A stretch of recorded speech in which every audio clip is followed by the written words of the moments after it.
Look. Listen. Taylor.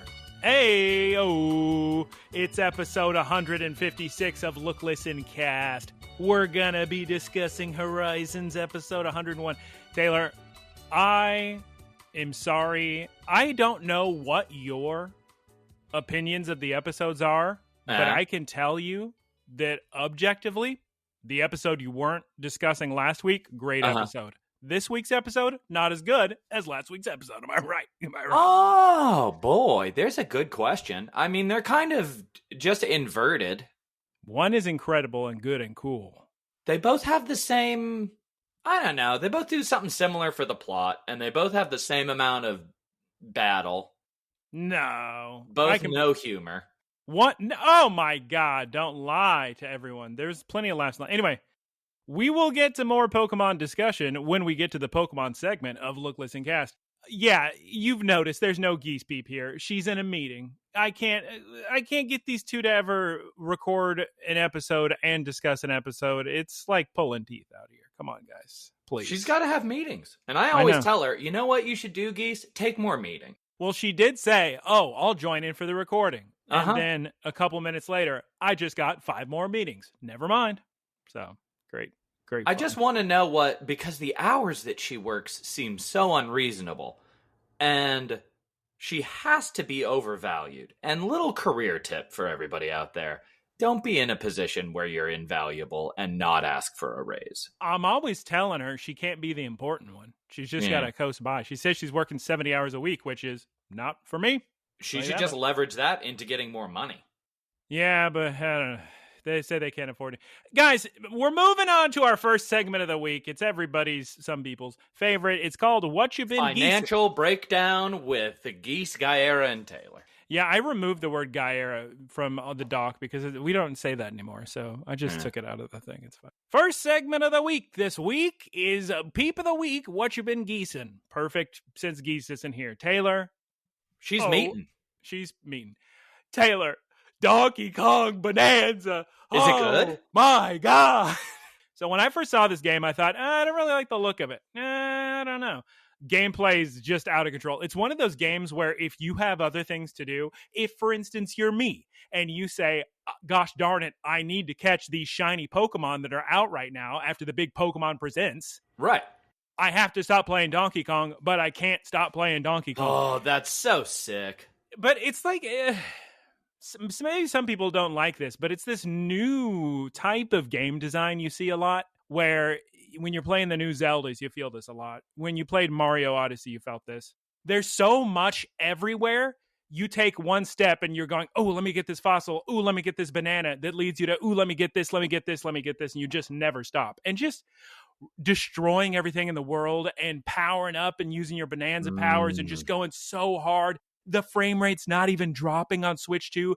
Your entire world is just completely terraformed by your own Donkey Kong hands. So here's the problem for someone like me, is when I see a giant open field with endless possibilities, gameplay immediately accessible, world is your oyster, I get overwhelmed and I look for a hallway that takes me to plot. Great news for you, Taylor. It's not Donkey Kong Bonanza is not one giant open world. It's segmented into levels. So you just got to worry about your own little level, your own sub layer, and you're going to be good. Okay. What a great video game. Taylor, I also saw a film this week. It's called Eddington. It's by Ari Aster. You got to see it. There's so many themes and things going in this movie that I really don't want to get into here because they're, I think, pretty big spoilers. And also, this is a podcast for the grandmas. We don't even use swear words. So the stuff they get into in Eddington, we can't really discuss. But I'll tell you, it's very appropriate for a Pokemon podcast. You'll learn within the first couple seconds of the movie. And I was very surprised. I know. Crazy. That's so sick. Like I've said, I've loved, what's it called? Hereditary. The next I liked film, Hereditary a lot. Yeah, those are good, because it's so rare you get any movie where you actually get to feel a little spooked, but there's some spooky moments in that movie. The next film, Midsummer. It was fine. It's fine. Yeah. People really love that movie, and I don't dislike it. It just, maybe it's not as good as Hereditary to me. Beau is Afraid. Never saw it. That's an art house. Like, that is a student film. That is a It's wackadoo goofballs. Maybe you get something out of it. Eddington is not wackadoo goofballs, but it is starring Joaquin Phoenix. I don't want to spoil it. There's a lot to it.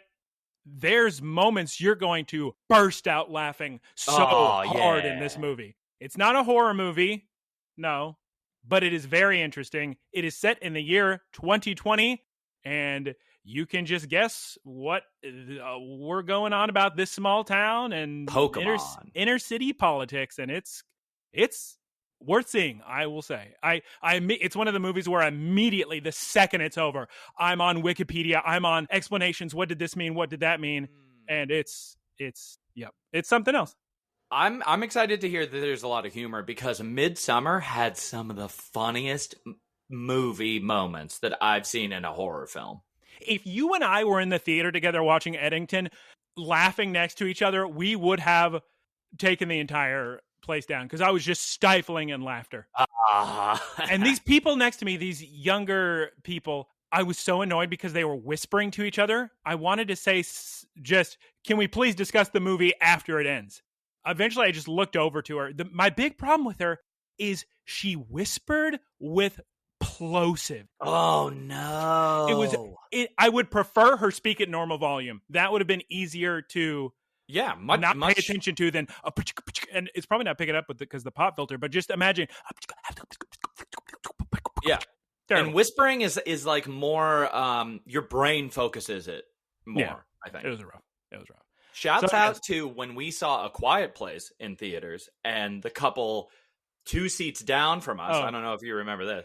I know this story, girls. You've told it on the podcast, but it's a good story. Please continue. They're whispering nonstop at the beginning of the movie, which is an intensely quiet opening for a film. And little girl next to us just leans over real loudly and says, "You know what the name of the movie is?" Oh, so great. Just all-time great movie moment. Yeah. Was that ArcLight?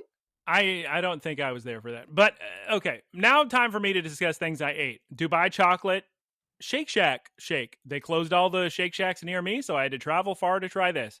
Very good. So now I have the answer to my question, Taylor, which was, of course, do I just like Sidecar or do I like all Dubai chocolate stuff? And turns out that Dubai chocolate, it's great. The pistachio, the phyllo dough, whatever, however you pronounce it. Phyllo. Very good stuff. So I recommend that. And now, Taylor, to conclude my story time for watching, playing, Geese of the Week, what you've been peeping. I got so excited because I saw a post about this cheesesteak they only have at Mondays at Tamo Shanter. And I went, ooh, this is so exciting. And I rushed down there and I talked to 4 different people saying, oh, I'm here for the little cheesesteak that you only have because it's not on the menu. It's just a social media. Ooh, secret item. I guess so. And I come in to say, oh, yeah, we have that. Because I said, you do have it today because I'm not going to sit down and eat if they don't have it. Even though on the post it says 1 day ago, please come in tomorrow for the cheesesteak. And then they say, oh, yeah, we have it, but not till 5 p.m. And I go, okay. Interesting. And I look at the time and I leave. I will return something at Costco, come back. And then I start looking up the comments on this post, and it's everybody saying, God, I wish they would have said it's only in the evening because I drove for 30 miles trying to get over there and just to be told they don't have it. So I turned around. I'm very upset. Uh-huh. So I get in there and I also read, it says, but they say it sells out super quick. So I show up back at like 4:45 and I say, okay, I've read online it sells out quickly. So I just want to make sure I'm in line for this cheesesteak so they don't sell out. Good. And so they sit me in this area because it's only sold in one specific area of the restaurant. Okay, by the bar on the wooden. It has to be on the wooden floors in the pub area. Okay. Okay. So I sit at a table. It's 4:45. It sounds like you're getting scammed. It sounds like somebody's about to steal your identity. Well, girls, I've been in the. We'll get to the end of this story. We'll see. So you're in the wooden containment zone. 15 minutes prior to product release. Wooden floors, and I say, okay, I'll just have a coffee, I guess. And this cheesesteak comes with fries. I was so hungry. I was expecting to eat it right away. But since I had to wait, I ended up eating a slice of cheese pizza at Costco beforehand. So I have a lot of food in my stomach. It comes with fries, but I see they have poutine on the menu. So I say, can I switch out the fries for poutine? And they say, no. So Sorry, that's only available at 6:30. Yeah. So I go, okay, well, that's what I was afraid of, is the poutine's not available at 5 because they had the happy hour menu and the other menu and the other menu. Because happy hour is at 5. This story's taking too long. But they say no. So I say, okay, I guess I'll just order a poutine, please. Get the poutine. It has 2 drips of gravy, and the cheese curds are fried. It doesn't say they're fried. They're fried, but they're like mozzarella sticks. So really, it's just a big ball of batter and the smallest amount of cheese curd inside. Very disappointing. And then, so I talked to the man who's now helping me. I've gone through like 3 different people. And keep in mind, I have made my intentions clear to everyone. I'm here for the cheesesteak. You're in the cheesesteak delivery site. Yeah, exactly.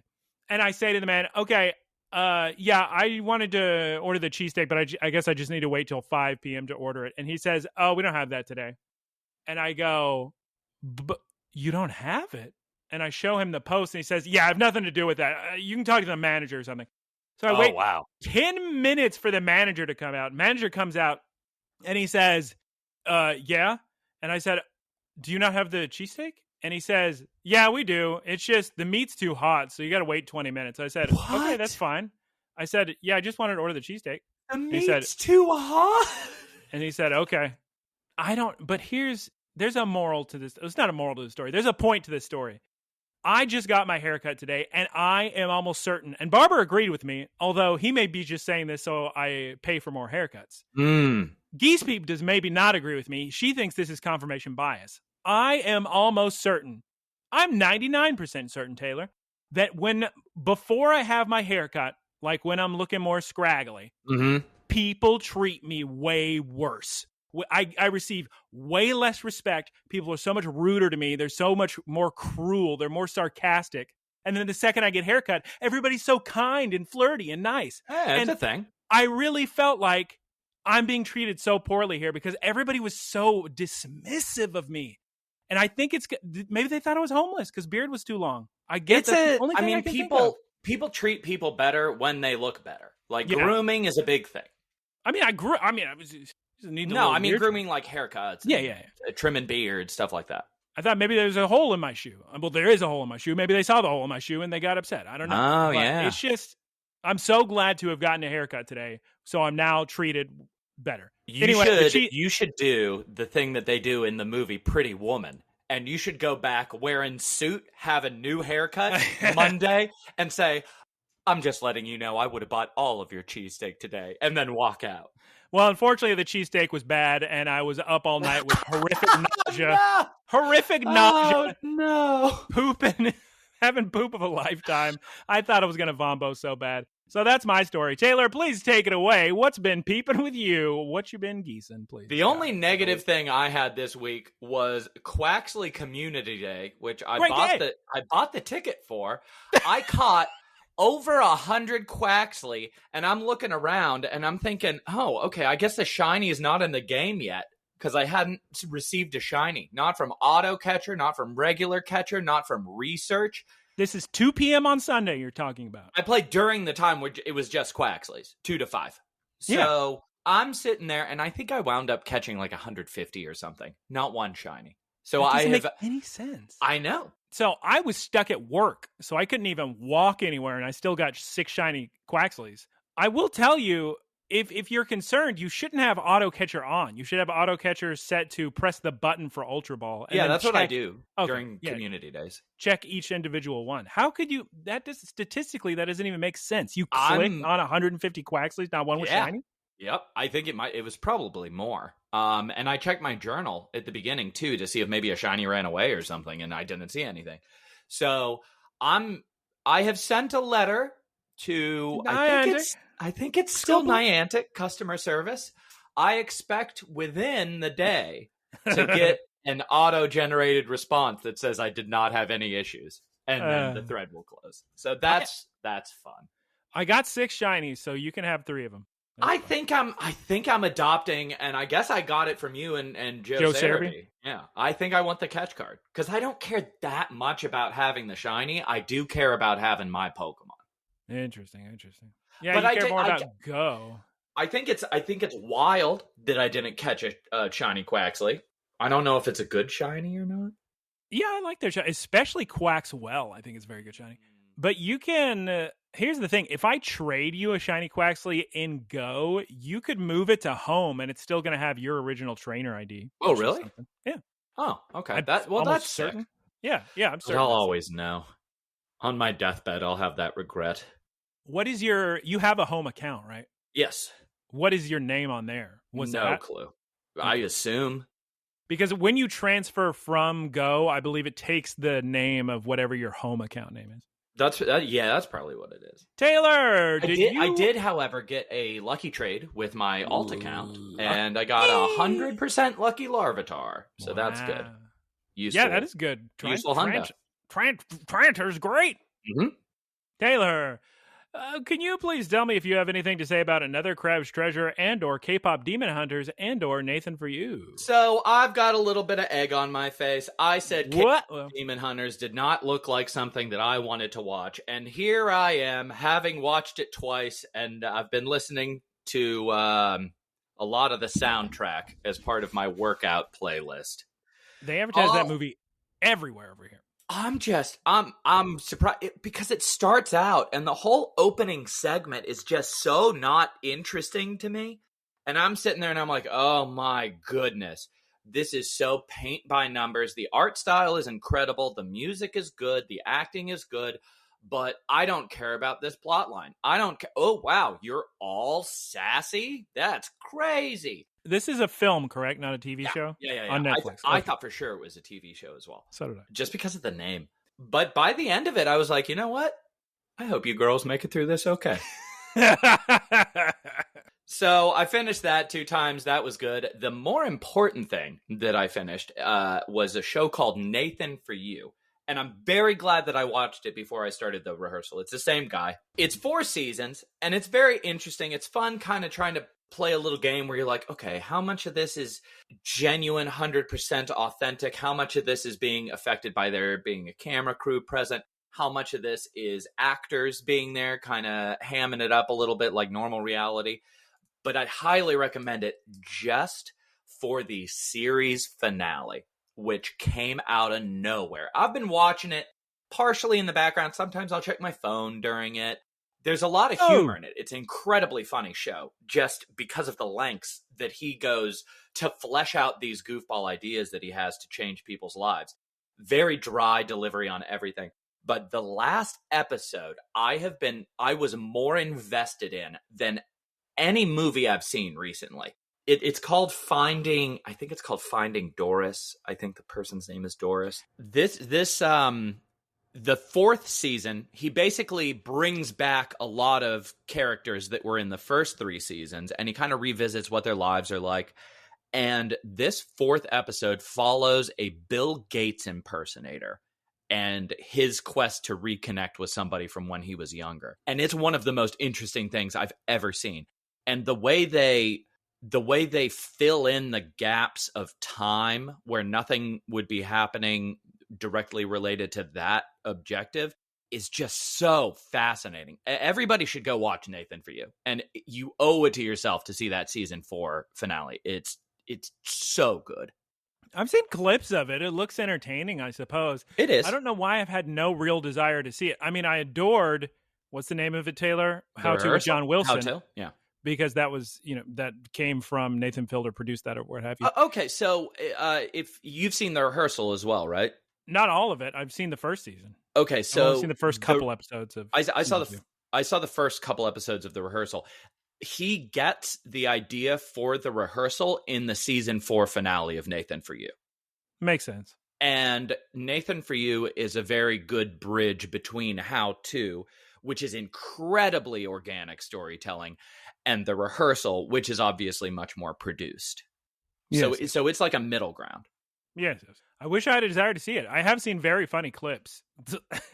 Well, again, the age rating of our podcast, I can't discuss what I saw, but it was hysterical. All of it's very funny. Just his solutions to these projects or to these problems that these small businesses in LA have are just so off the wall. And the way he realizes them and what an interesting story that produces is just very satisfying to watch. Very sick. Moving on to another Crab's Treasure. I have been curious about this game since it launched. Everybody seemed to really like it. And I thought to myself, hey, I love Souls-likes. So dramatic. I love. And these guys also just did Peak, which everybody loves now. But please, yeah, I love Dante's Peak. Big Pierce Brosnan fan. Been watching a lot of clips of the Thomas Crown affair lately. So yeah, I support them 100% in all their endeavors.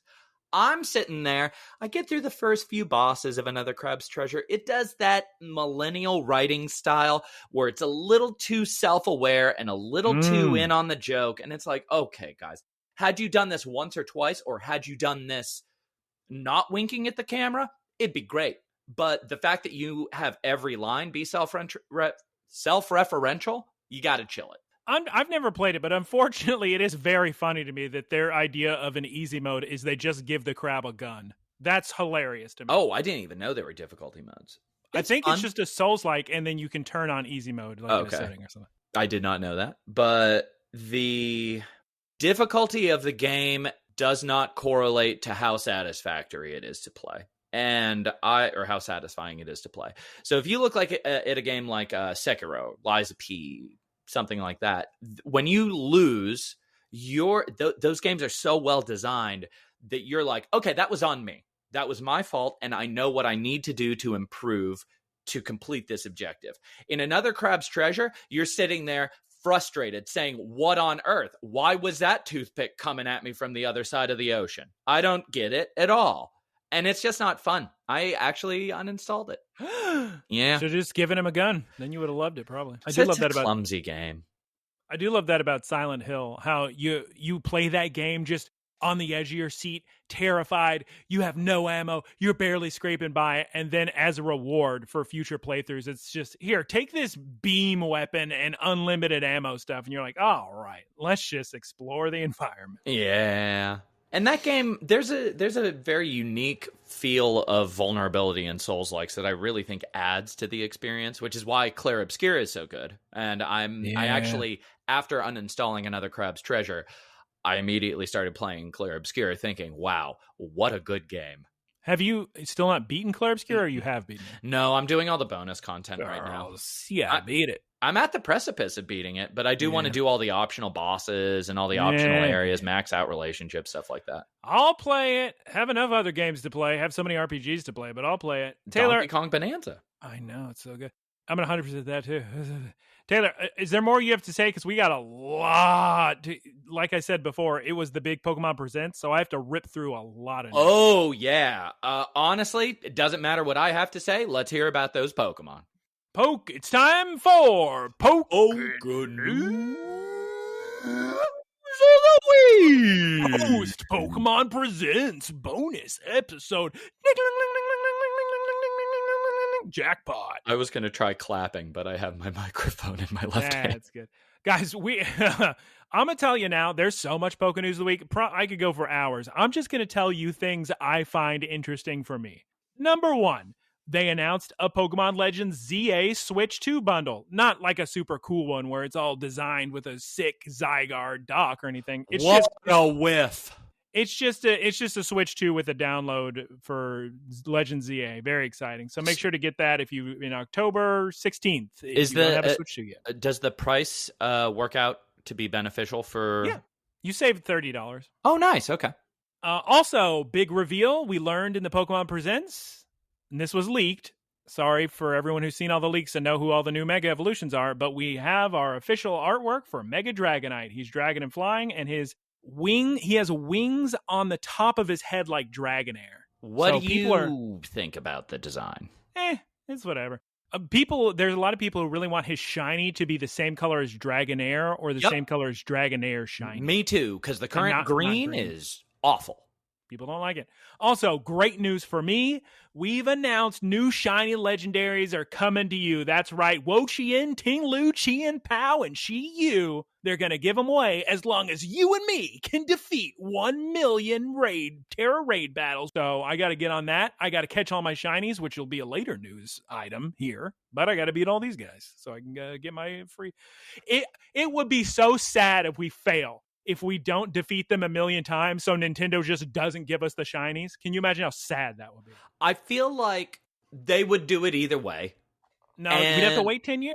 Yeah, but that's actually probably more accurate. But they wouldn't release that requirement if they didn't think we could do it. Funny you say that. Joe Cerebi came up with the receipts. We actually failed a number of challenges in the Sun and Moon era. Oh, no. It was like everybody needs to use the Poké Finder, Poké whatever, new feature in Sun and Moon. And our goal is 100 million, and we only got to 16 million. So they just gave fewer rewards. We also live in the timeline where we didn't get Mega Man Legends 3 because we failed the community challenge. Sorry, guys.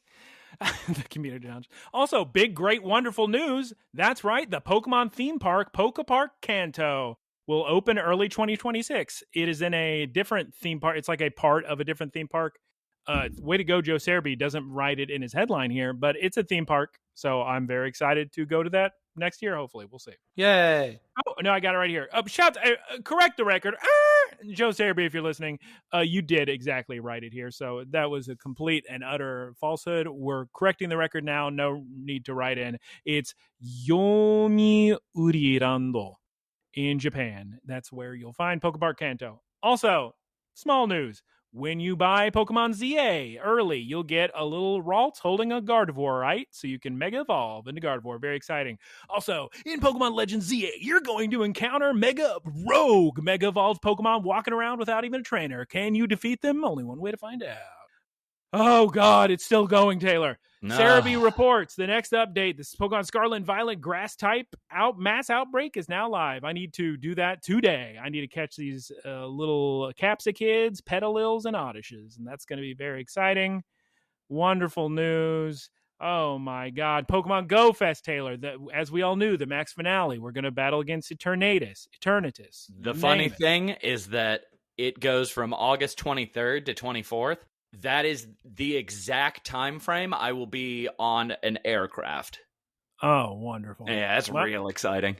All right. That concludes Poké-news of the week. It is now time to discuss an episode of Pokemon. Taylor, please tell us, A, what happened last time on Pokes, and B, what you felt about the incredible episode where the gang gets back together. Please, Taylor, take it away. Previously on Pokemon. The gang gets back together. Fritos ahoy. Wow. I think ahoy means like on the horizon, right? Oh, yeah. It's not like we're here. Right? It actually means hello on the phone. Don't you remember? Oh, does it? Yeah. Huh. Alexander Graham Bell, whoever said, when you answer the phone, I want the greeting to be ahoy hoy. And that's why Mr. Burns does that in The Simpsons. Oh. The original phone greeting. Shout out to Alexander Graham Bell. Or it may have been him. Maybe it was somebody else. Thomas Edison. Who knows? Nikola Tesla. Prior to the invention of the telephone, hello didn't mean hello. Hello was only an expression of surprise. It was like, hello. It was like, oh my God, what is this? But because it was a surprise, somebody was ringing the phone. You're like, hello. Lingual drift is so cool. But now it means greetings. Okay. So what was your score for the absolutely insanely good episode where we got laughs, tears, wonderful, barely any battle, emotion, growth? What an episode, Taylor. Let me tell you what we gave the episode. Of course. Hit me with some influencing figures here. Geese Peep gave it a 9.5. I gave it a 9.6. Good God. We are the Rising Volt Tacklers. What an episode. That's the one where everybody the gang's back together. Everybody shows up. Everybody's happy. Yes. They're all gonna, hey, let's go get them. We beat the double Paldean Tauros. We learn that Fritos is alive. We look at Captain Pikachu losing his mind, tapping the screen. He can't believe he's hearing his voice. What an episode. I guess my problem was that the big old surprise of Fritos being on the horn was kind of an inevitability. I felt like, okay, now we're at this part. Like, it just seemed like what was going to happen. Oh, my God. Yeah, sure. I can be swayed by those figures, so 9.3 from me. 9.3. All right. Oh, it was also kind of interesting. There were a couple really funny moments in that. The funniest part of the entire episode was with his Pokemon food? No, it was when the two Tauras were targeting things indiscriminately. Well, no, discriminately, but outside of the influence of their trainers. So everybody, all the twerps are saying, oh, well, they're just doing whatever comes naturally to them. They're not listening to complex orders from their trainers. Immediately, as if this is some giant realization and this massive world-changing view, which I find very interesting with the implications of Laqua and Strong Spheres, they just yell out, dodge it, and their Pokemon intuitively do this weird crisscross thing. And I was thinking, you're sitting there saying, they can only give them simple commands like attack, not like us. Dodge it. It was just such a goofball moment. Yeah, we can't wait to play ZA and yell dodge it for the first time. I'm very excited about that. All right, Taylor. Please tell us the name of this week's episode 101, Horizons, in English. I'm actually very excited about this episode because it's going to put into television canon something I've been very curious about for a while. It is episode 101, Donkey Kong? Episode 101, Fight, Terastallization versus Mega Evolution. Or in Japanese, Donkey Kong. No, it's Tatakai. Ooh, God. This Japanese gets me every time. I thought the ooh was part of the word. No, it gets me every time because ooh. I want to say to ra, but that's not how you say it in Japanese. So take two. I'm going to say it slower. Excuse me. 少し日本語わかります。ごめんなさい。すみません。戦い、テラスタル対メガ進化. Taylor, can you please give us a one-sentence synopsis, please? In this episode, Alt is going back to school? Hello? Hello. Okay. We open with Murdoch at the wheel of the brave Olivine, and he says, Roy, my boy, it's time to learn to drive. I thought you said we open with murder. On the 7 Seas. And I know everything that happens. I don't know why I thought that. What scallywag done did it this week? Columbo joins us this week. Okay. Roy. Oh, Roy, you seem so nervous to be flying a ship at your young age. Why? All you gotta do is be like Spike from Cowboy Bebop, be one with the water, you see. I wish Murdoch was sitting there just saying, no, Roy, you don't understand. You're going to be Fritos this season. Yeah, and you're in charge. You lead the way, buddy. We're gonna follow your order, so pick a direction and we'll go that way. Very exciting. Then we get a flashback, Taylor, of everyone discussing the Laqua spheres, the explorers, etc. We have so much research to do. I don't know why they present this as a flashback. They do this sometimes. Sometimes we watch an episode and it just immediately starts with a flashback. Why do they do this? I don't know. It's so weird because it just doesn't make any sense to me. Like, I understand if you need a flashback because you want to show this conversation happening in Laqua, but like, why on the boat or ship or plane or vessel?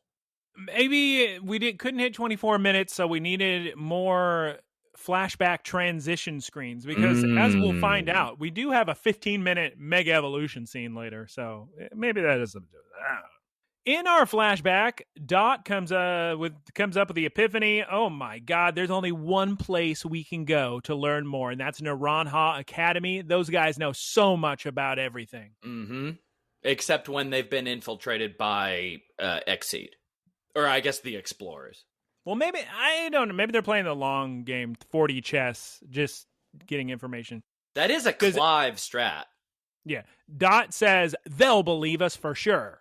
Good intuition.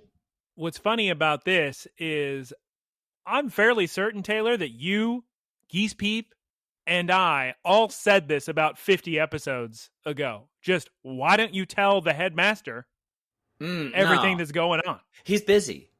Team Star is out and about. Do they? I don't even think they have Team Star in the anime. I haven't seen him. Yeah, because Clive had it under control.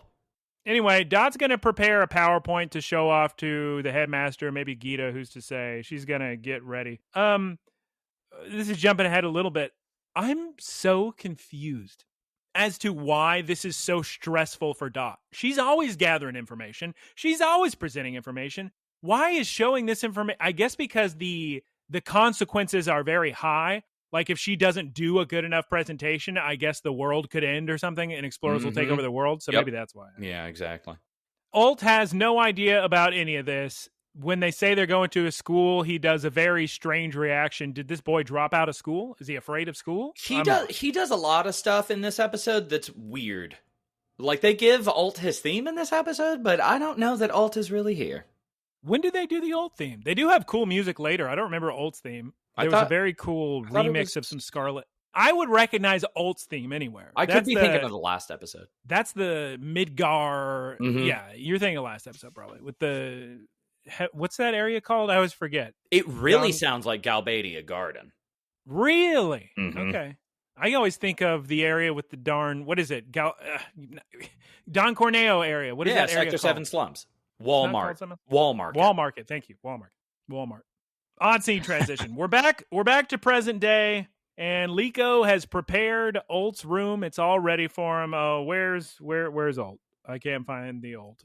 Sableye, please tell me where Ult is. Sableye leads the way, and this poor boy, somebody needs to give him some Dramamine. Taylor, I don't know what to tell you. He's always motion sick. He's gonna vombo himself to oblivion. Somebody please just give him I know there's medicine in this world. There's got to be. I said the same thing in Final Fantasy VII Remake. Or some berries. Give Yuffie some darn Dramamine, please. Which is weird because I feel like she should have been fine. No, she's never in cars. Yeah. Anyway, Meowscarada gives Ult the business, like starts messing with him and throwing little why can't I think of the name of that move? What's it called? Flower surprise? Trick flower trick. Yeah, there you go. Ult says, I don't need no stinking room. I'm gonna just live in the observation deck so I can look up at the skies and look at the horizon. And Liko says, I used to hang up over here. It's so funny because they treat it like this big poignant moment where Liko's like, oh, there was somebody else who liked this room. And it was her grandmother, but it's like, okay, we found the other one. It's fun. It is funny because Liko acts like this is some big, deep meaning for something, but in reality, Ult just needs to look at the horizon or he's going to throw up. Yeah. At all times. He needs a window facing forward. Then we get the theme song. We're back at the theme song. Quite a jump. We're immediately just at Naranha Academy. That's good. We're not wasting any time.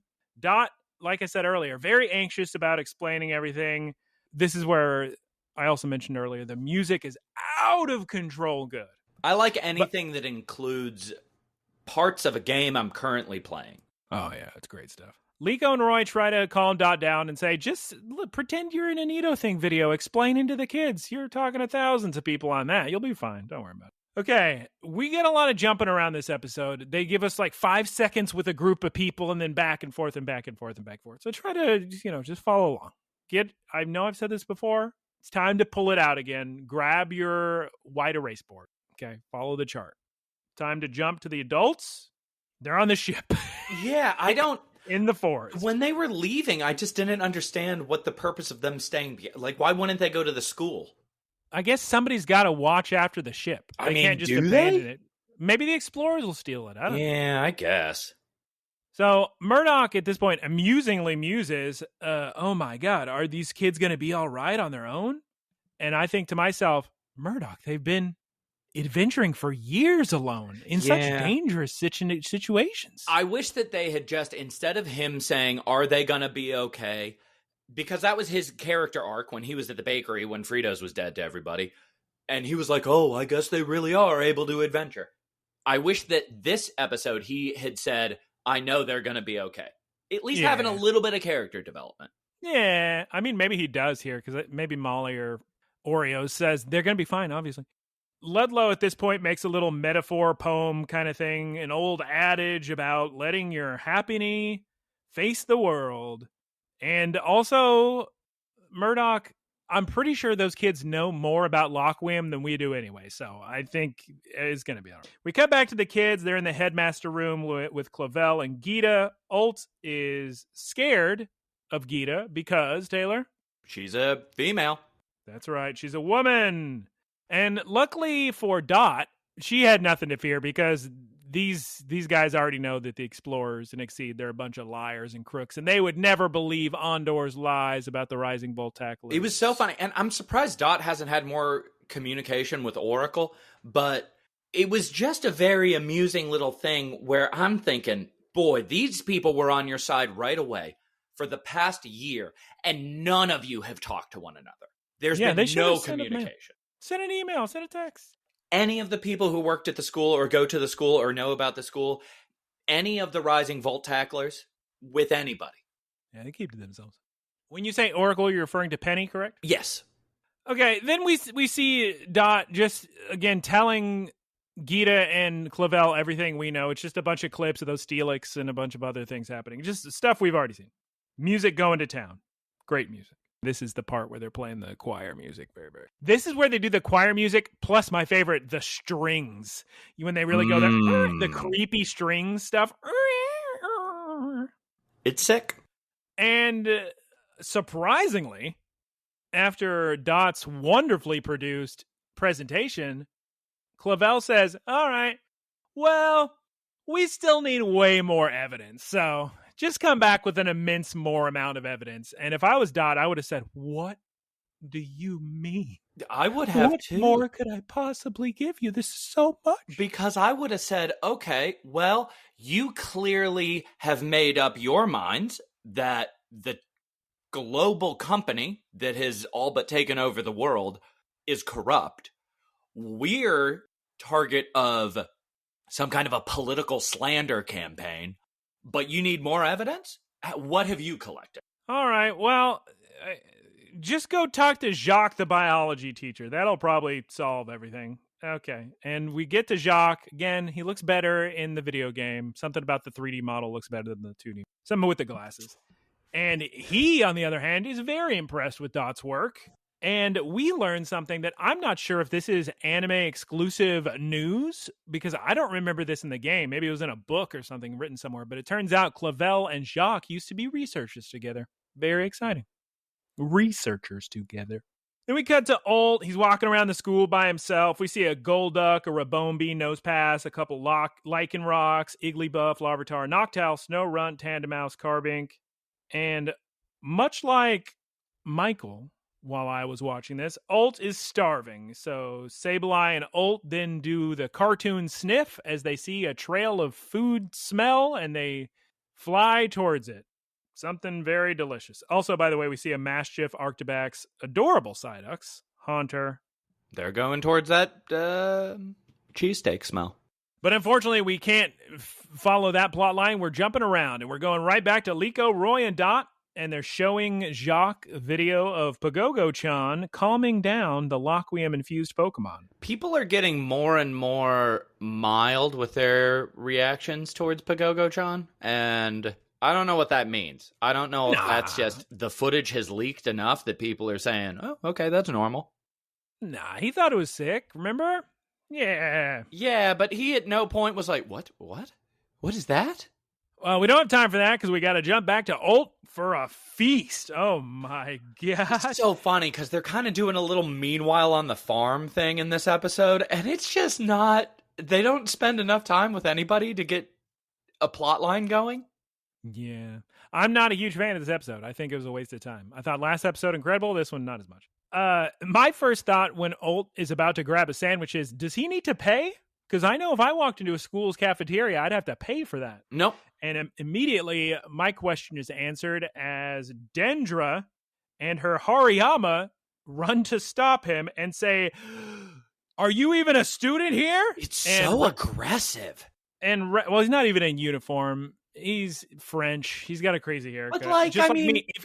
Maybe if he got a haircut, everybody treat him with respect. But like what are the odds of a child being in the school eating at the buffet Yeah, I suppose so. Unfortunately, I didn't realize this at the time, but reading it back, this is another one of those situations. It's our biggest pet peeve in all of media. Rather than run away, Ult, and act like a criminal running past Nimona and her Palmoto, just say, "Oh, I'm sorry, I'm here with Liko, Dot, and Roy. They were students here. I'm with them. I'm sorry. Do I need to? I probably have some money." That would cut 2 minutes off the runtime, and we can't have that. Yeah. And no, instead he just sprints away as Dendra yells, "Stop that boy!" Maybe it's a joke about the French. Yeah, it's got to be. They're always stealing baguettes. We cut to the kids going on about all the Laquium stuff to Jacques, and Ult sprints past so many students. He sprints past a Ditto, another Psyduck, a Flittle, and Nimona is just chasing him down. I then write my notes. This episode is boring. I like that I can normally tell if an episode is going to be worth the runtime within the first 2 minutes. I can't. I've often changed my mind, I think. So yeah, we're back to the kids. They're discussing all about Laqua, and then Jacques says, "You know what, kids? That's it. I agree to research this as well." And everybody says, "Oh, wow. Finally." And it's at this point, Roy finally says, "I wonder where Ult is. Yeah, we've been talking to these teachers and headmasters for a while. Where the heck is he?" He's around. Eventually they find him. He's in the outdoor battlefield being held by a Hariyama. It's kind of funny that Hariyama's just holding Sableye and Ult in two hands. The size it's a good gag. This scene is actually going to give it an extra point. It's so funny that Roy walks into this scene, clearly sees Ult in grave danger, and just does a little smirk and says hello to Nimona. Good stuff.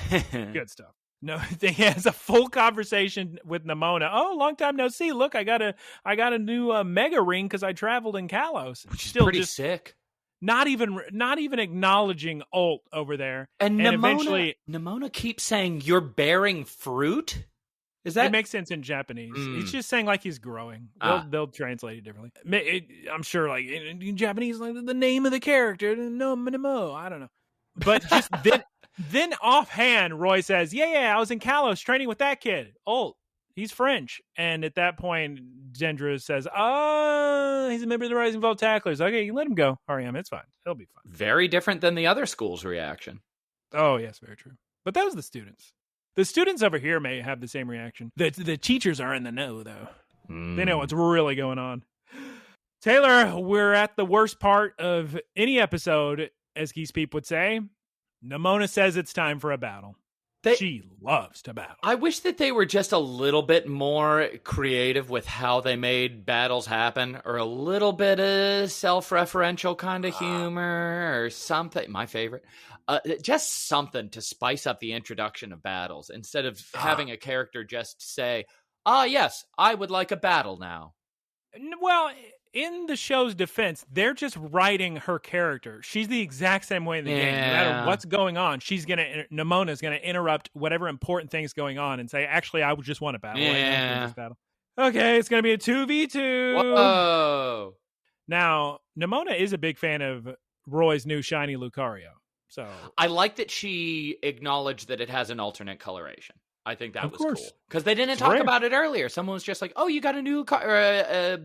Gita was like, "Oh, you got a new Lucario." And I'm sitting there thinking, that's not just any Lucario. Maybe Gita's got a lot of shinies, who's to say? Go Palmot, go Rabombi. Oh my god, we're going to battle with Lucario and Crocalor. Close combat, Mach Punch. And Ult says to somebody, I don't even know who, he's just saying, "Wow. Yeah. You're telling me that girl," who I'm afraid of because she's a girl. Of course. "She's a champion too? Just everybody's a champion in this darn school?" Kind of sick. Yeah, I guess. Maybe it'll get him over his fear of women. Pollen Puff, Rabombi. Oh my god, Taylor. Pollen Puff's such a sick move. If you use it on your teammate, it'll heal him. But if you use him on your opponent, it'll hurt him. Wow. So sick. Crocalor, Flame Charge, Pollen Puff. Crocalor, no! Don't eat it! Oh. Bad mistake, Crocalor. I hate it. That's half the plots of these episodes. Crocalor eating something he shouldn't have, and now we're in trouble. Thank God it looks like food, I guess. What? Dot then gets a call from Penny, or Oracle, as Taylor calls her. Yeah. And she has something very important for Dot. No, I can't. Dot, I can't meet you out in the noisy field. You got to come to my secret little base right here. Very funny phone conversation. I was laughing and then just looking at the screen with the little location marker. Very sick.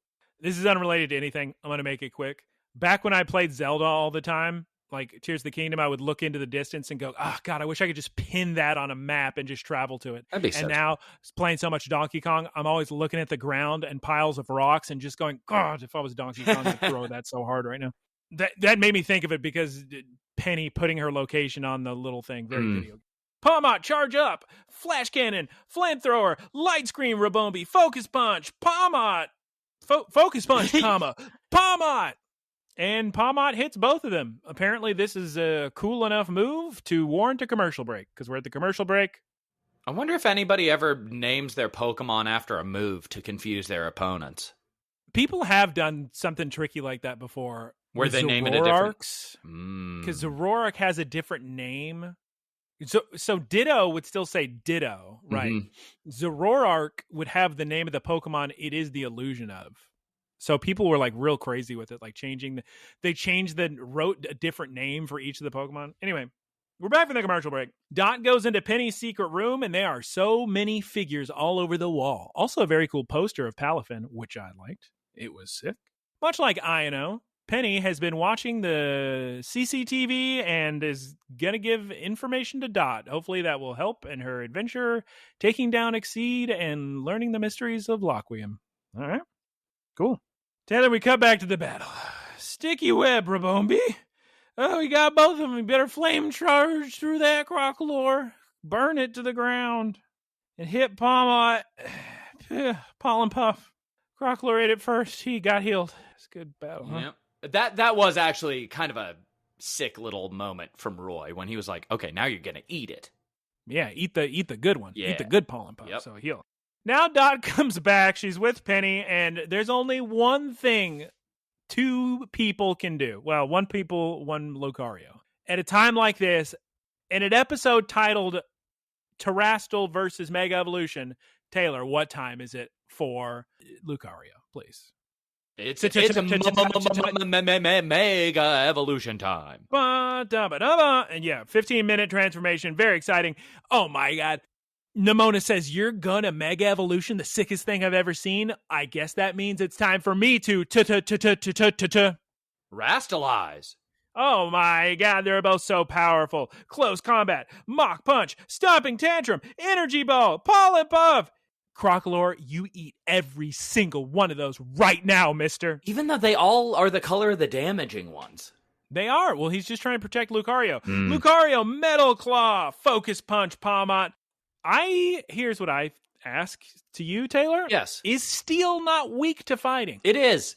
Then I'm kind of surprised what happens here, because Palmot is completely knocked out with the Steel type attack, and Lucario's fine. To me, this is saying that Mega Evolution much stronger. Yeah, that's kind of what I'm thinking.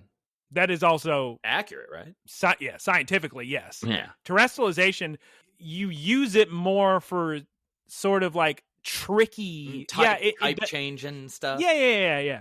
It does improve you a little bit, but as somebody who played Pokemon Go like you, or you played like Generation 6, or even Let's Go Pikachu Eevee, you can Mega Evolve in those games. You are so much more powerful after you Mega Evolve. So my favorite part about this episode is that they start this fight with is it Palmot? Or is it a different one? Taylor, Palmo. What a wonderful question. Palmo. Because I look at these gosh darn Pokemon. A, Palmo and Palmot look near identical. B, their Japanese names are Palmo, Pamoto, Pamoto. So I have to remember trying to remember their English names versus their Japanese names is almost impossible.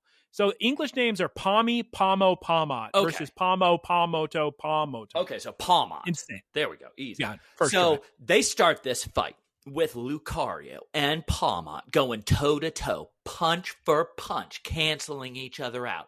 Now, finally, you have a Terastallization versus the Mega Evolution, and they really switch things up by doing the exact same animation with a filter over it.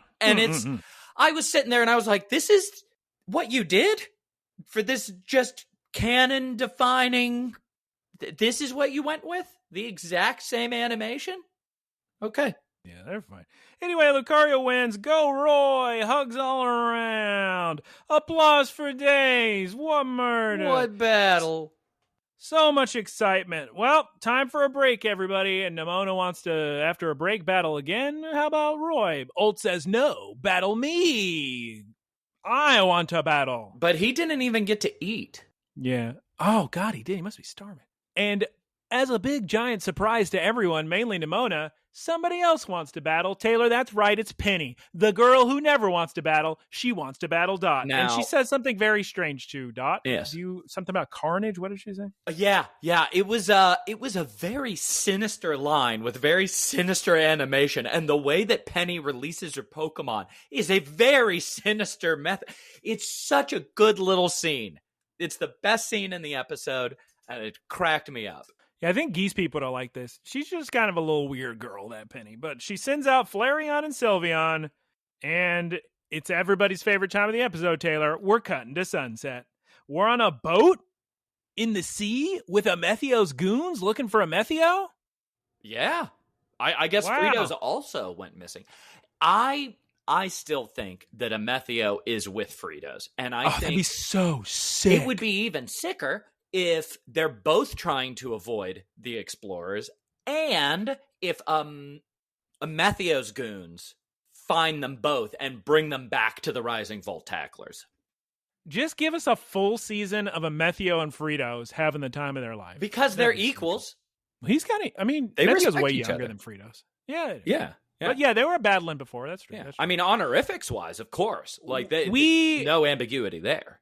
Yeah, I remember we were trying to figure out the ages of everybody. Yeah, he's older than Liko, younger than Fritos. But yeah, they did used to battle a lot. We'll see who they try to cram a romantic interest in, and that'll tell us how old he is. Please, Zygarde cells and cubes, help us.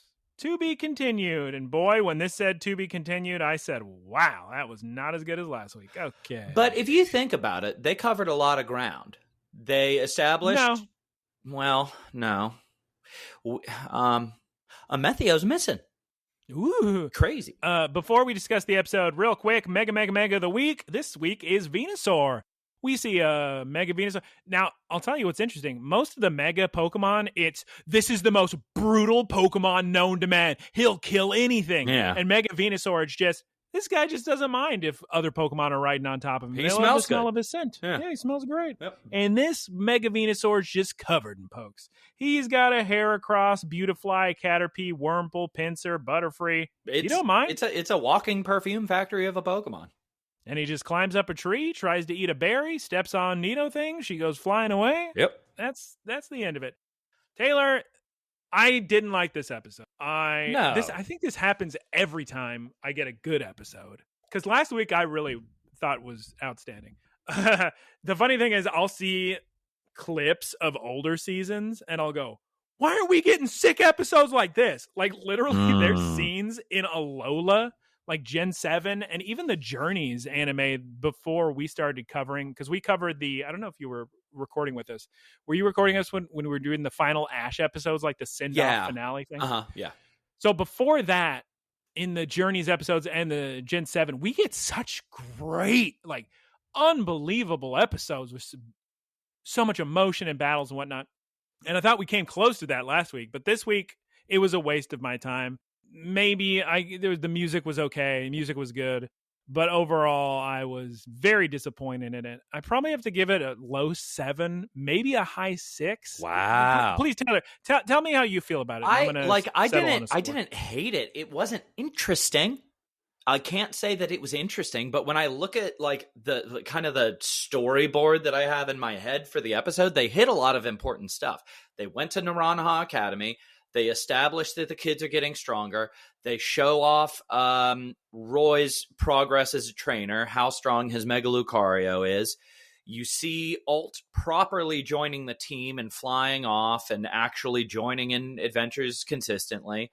You see that Amethio has gone missing as well. Like, a lot of stuff happened. I just didn't. I wasn't terribly entertained, I guess. Me neither. Okay. Sorry. And for, I mean, you and Geese Peep have made me like battles less because you hate them so much. With an episode, this should be like one of the most exciting battles of all time. Terastallization versus Mega Evolution, and it was just attack. Okay. I just think about the global footprint of Pokemon, and I think about how much money they have, and I look at this animation, and I say, this doesn't make sense. That's what I think in all the battles. Like, I was thinking about that in the shower today. Just make the battles One Piece quality. Well, just is a funny thing to say, but... Well, you know. Yeah, but One Piece isn't beholden to somebody. Well, there's big misunderstandings about who has control of what, but at the end of the day, everybody does want to work together, so everything happens on a timeline that works well for the trading card game and the video game releases and everything. Yeah. And the plush releases, everything. And I mean, there's so many marketing deals on everything. But I was thinking about that in the shower today. Why not just have this on a Crunchyroll or something? Or you could even charge me a monthly fee on some Pokemon app to watch this in Japanese the day it airs in Japan. Yeah. Just, let me watch the subbed version. Please. I would love to see this get the good treatment. We haven't had a Pokemon movie in like 5 years. We're due for a Pokemon movie. I mean, we need to get one. Do you know how different the reception would be of battles for me if they were even close to One Piece quality? I mean, I know One Piece is its own thing, and it's a very big franchise, and I don't know how big the population is that actually watches the Pokemon anime. But I would look forward to that, and I would probably rewatch that, and people would share clips of that. Well, that's what I'm saying, Taylor. You need to watch clips of the final battles of the Alola series. It's insane. It is it's up there. It's like Dragon Ball Z, One Piece kind of stuff. It's great. It's incredible. And it's been going on for so many years, like the Ash and Pikachu and what they've been through together, but they incorporate that in the animation. It's very sad. As far as scores, real quick, I'm going to give it we'll say a 7.5. 7.5. Like, it's not awful. I can't say it's awful. I just can't say that it's. I wasn't surprised. It seemed very much like a necessary episode, but it was very. What was necessary about it? I mean, the kids going to Naranha Academy, establishing they had like a kind of foothold there. So I'm assuming they're going to go back to the academy. Like, it's opening pathways, but it was very much like, okay, well, we have to do this. Yeah, I just didn't get anything out of it. I was probably going to give it low 7s, but the fact that the episode title is Fight Terastallization versus Mega Evolution, and you expect that to be some big, giant, exciting thing. Oh, God, what a letdown. It was a huge letdown. It's just like any other normal battle. Nothing interesting happened. They just didn't need to... Colin Puff's kind of okay. You didn't need to have any kind of... What they could have done pretty easily was not make it a 2v2. Just say, this is a one-on-one match, and Nimona saying, you Mega Evolve right now. We're testing this out. And she Terastallizes right away. And then you just have those two go at it. And it would be real sick. The most interesting part of that was the Pollen Puff. I was going to say, the most interesting thing was Crocolore changing his strategy to eat the Pollen Puff. Right. And Ribombee didn't even Mega Evolve or Terastallize. Neither did Crocolore. So I think for that reason, because I'm already not crazy about this episode, and I feel like they failed in their goal of, oh my God, look how sick this is. We got to go 6.8. Sorry. I can't fault you at all for that. That's whatever. Hopefully next week is good. Hey, next week, hopefully Geese Peep. You say you never watch Next Time on Pokes? Correct. Okay, well, I'm excited for next week because I think we may be getting ourselves a spoilers. New animation team? A new Taylor. Oh. a new somebody. So could be exciting. And I think you'll love it. It can't just be an episode about Oreos. Come on. No, it's not. All right, Taylor, that concludes our discussion of the episode. We're going to go and move it on to the wrap-up. We're getting out of here. Hopefully next week's a better episode. I think it may be. It can't be worse. Oh, Guys, the name of the podcast is Look, Listen, Cast. It's on Spotify, Apple Podcasts, and YouTube. On YouTube, please like and comment, and you can subscribe if you want. Probably you should, I imagine. Some people say don't. Maybe do. But just, if you do those things, then people who may like this, people who like this are more likely to find it. Because there's somebody else out there who doesn't know it exists. And our goal as a production is to reach as many amateur animators as we can and redo the battles. Yeah, our goal, it's always been stated, inspire artists to make anime. Mm-hmm, exactly. Inspire artists to improve Pokemon. Thank you to Keith for the artwork. That's twitch.tv/KeithSquared. Thank you, Professor Ticklebits, for the boilerplate. And the website. That's twitch.tv/prof_Ticklebits. Guys, if you got nephews, if you got the niece, I don't know why in the back of my head I've got like this Sesame Street 70s in my head. If you got the nephews, if you got the nieces, recommend the podcast to those nieces. Guys, please send questions. looklistencast@gmail.com. We'll answer them. These people be here probably. Taylor, say goodbye once. Goodbye. Maybe even twice. Goodbye. But the thing is that music has to go long enough to reach the end. Yeah. So, right. But goodbye, yeah. Howdy, y'all. It's me, Geese Peep. Thank you for listening to the Geese Peep Productions podcast. Geese Peep Enterprises, doing business as Peep Industries, together with its subsidiaries, is a diversified worldwide entertainment company with operations in media networks, talent management, parks and resorts, multimedia entertainment, and consumer products and interactive media. Geese Peep Enterprises is a Dow 30 company.